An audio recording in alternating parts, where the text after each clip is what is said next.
Welcome to Inland Empire Alive, bringing you issues, events, and perspectives from throughout San Bernardino and Riverside counties. I'm David Brady, and on today's show, I'll be talking with Gloria Macias Harrison and Manny Sandoval about the history and future of Inland Empire Community News, a local journalism organization with roots stretching back more than 50 years. That's today on Inland Empire Alive.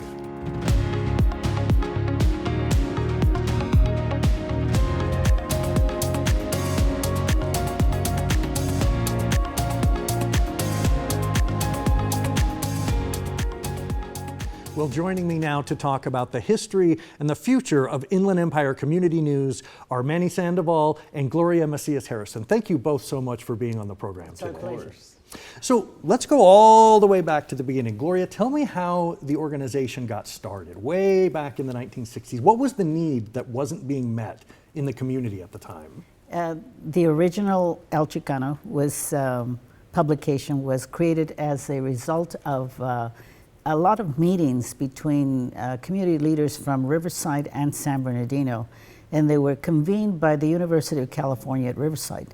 And after discussing all of the issues of that time, and we're talking about mid-60s, and so it was a time that was a lot of turmoil in our society, discrimination.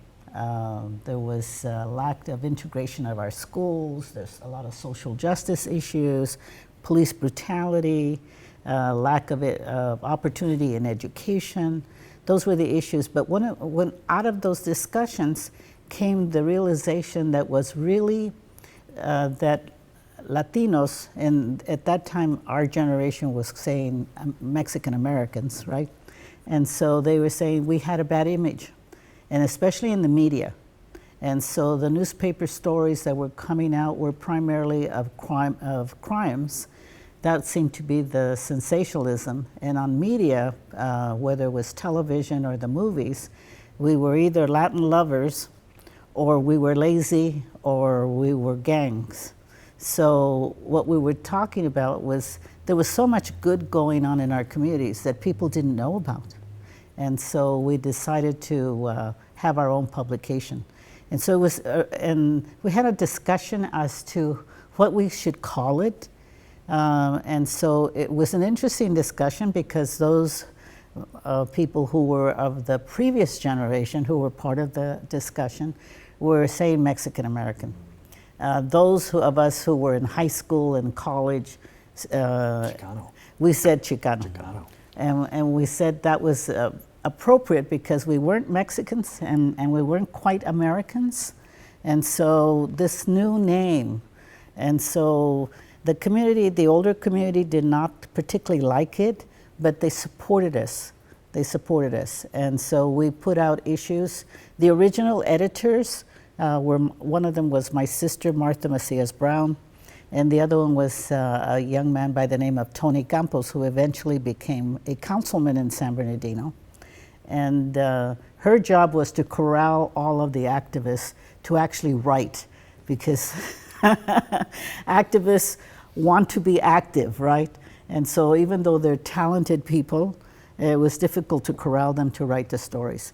We lost our funding from the University of California primarily because we printed a political cartoon.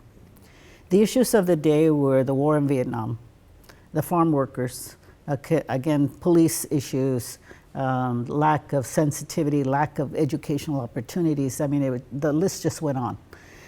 And so one of our supervisors decided that he would have some influence on how the farm workers were organizing.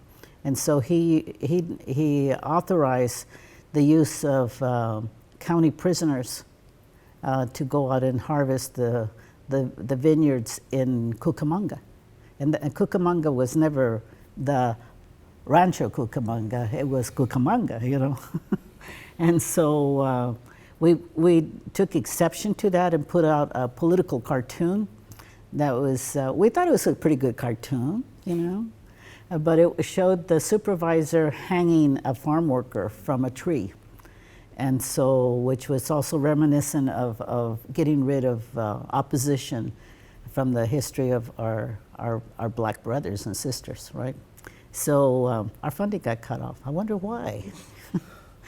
And so my dad, who had been an original pioneer of Spanish language radio, said, "Mijita, go out and sell advertising." And so that was an entirely different perspective than what we started with. And so we did. We learned a lot, and over the past, we've been successful. We've had some hard times, but we've learned the business very well. And advertising, is one of the issues that all publications, especially print, has as an issue. Live or die off of that. Yes. Well, so Manny, I want to ask, talk to me about this legacy that you're inheriting. Yeah, and, which and is sort of the weight on your shoulders now. I mean, tell me about what it means to you to have such a rich history that you now have the responsibility to carry forward. Yeah, it's interesting because last year around October, Gloria and I had multiple conversations, and she mentioned to me, well, you can actually just do this on your own. You can just formulate a news publication, create a new one. And I quickly just had the thought and said it doesn't hold the meaning. I could start one, but it wouldn't have as great of an impact when it comes to the background and the meaning behind it and why it got started. And I think I feel very proud to have the opportunity that she feels, that Gloria feels very, positive with me and my business partner, Denise, who has also been with the company for 27 years. I started writing for Inland Empire Community News when I was 19 years old. I was a student at San Bernardino Valley College, and I remember I think at that age, you're really just trying to see what you want, figure out what you want to do, try to prove yourself in all areas. And at that time, I was a little more timid, and my mom said, just call them and ask them if you could write an article for them. And so I called and was you could probably tell in my voice that I was, just young and unexperienced and inexperienced.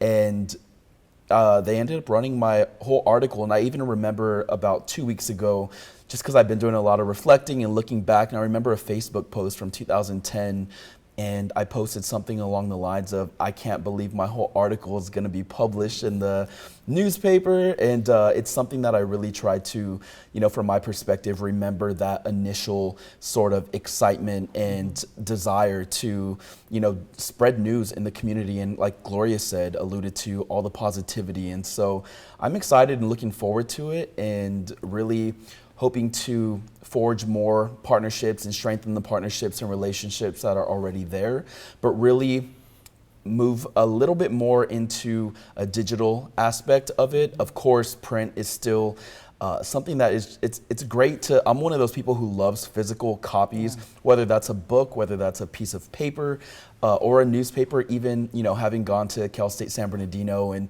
I, at that time too, wrote for the Coyote Chronicle. And I would always get so happy and excited when I would see other students actually picking one up. Didn't see that too often, but it made me excited when I did see that. So I'm excited to carry on the legacy and making Gloria proud in the community. And that's something that I, move forward with front and center, is that it's the community's publication. It's Inland Empire Community News. It's the community's news. And looking forward to collaborating with people. Well, you've anticipated the next thing I was going to ask. Talk to me about the role of local journalism, because we hear so much about the mainstream media and media coming out of the big cities like New York and Washington, and it often feels so disconnected from what people actually care about in their lives. So how important is it to you to tell the stories of things actually happening in our neighborhoods? I think one of the things that over the years, that when I bump into people in community events or whatever, and they'll tell me, my son's photo was in your publication in such and such a year, and it was such a moment of pride for the family. And the IECN is the parent group for 3 publications, actually. So it's El Chicano, which got us started, and then we picked up the Colton Courier and the Rialto Record. But again, it's what kids are doing in school, what organizations are doing. Yes, we do have editorials and other things about issues, but it's not It's not mud throwing. It's not mud throwing, and it's not the gossip. We try to put in a positive light what is going on, and so that's super important. And the other thing, you know, Manny's one example, and then there's other examples of young people that have come and participated, written stories and whatever. We had one of our former, I'll call them interns, okay, interns, and she went to work for CNN. Wow. Another one became a weather forecaster. Some others went into media. We have several who worked and wrote publication or wrote articles for us, who are in charge of public relations and governmental relations in different school districts. So I mean, the experience. I'm proud of the fact that we walked the talk. We said we wanted to show a positive and we wanted to create opportunities, and I think we have. And so, with Manny doing our news, I'm one of them. yeah, he's one of them, right? And so I'm very confident that if you have shared values and you believe that you're helping your community, that those will come through in the publication, and those will come through in the experience that these young people have had. We have met so many wonderful people. We have also met some stinkers. Come on, you know, it's news, and we have seen some people who have developed and gone on to do some wonderful stuff. I'm very hopeful that the publications, IECN, will go into a digital format also, along with the print. The print is still essential. Is still essential. Well, I guess we want to make sure people know how to see you online, for those that might be watching us, Yes. you know, on Yeah. So like you YouTube. can follow us, visit our website, iecn.com. Pretty simple, 4 letters, iecn.com. And then also follow us on Instagram at IECN Weekly, and on Instagram, Inland Empire, on Facebook, Inland Empire Community News. So talk to me a little bit about your view of the role that journalists play in their community. Yeah, I was hoping I would have a second to kind of delve on that just really quick. And so you mentioned just the importance of community news, local news, and I can even draw it back. I've done PR for a number of years for big organizations in the Inland Empire, and specifically one company that I was working for made a $25 million donation to Loma Linda University Children's Hospital for their maternity ward. And so working in PR, obviously the goal is to garner media coverage. 25 million isn't just a few bucks, it's a lot of money. And so we contacted some of the big, you know, LA news organizations, and they said Palm Springs and the desert are who is supposed to be covering you guys. We went to the desert and they say LA should be covering you guys. So we're kind of that interesting in-between area, and I think that speaks volumes into how important community news publications are, like Inland Empire Community News. And you know, it's great because there is so much happening that people don't realize, just like the San Bernardino International Airport. I think Mike Burrows was talking about, you know, the inaugural flight to Las Vegas. So we covered that, and I was there and got to shake Elvis's hand, and I didn't get to do that in real time back in the day, but it was great to see an impersonator. And but yeah, no, I think there's a lot that's going on that the community does that doesn't get the recognition because, you know, we're not necessarily Los Angeles and we're not necessarily Palm Springs or Palm Desert. So I have personally been very passionate about writing since I was 18, 19 years old.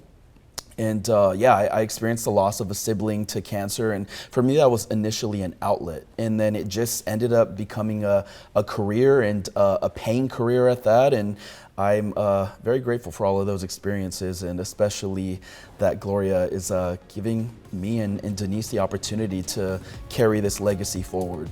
Well, Gloria, Manny, I want to wish you all the best. It is a remarkable legacy. Thank you so much for being on the program, and thank you so much for shining a light on everything terrific in our community. Thank you. Thank you.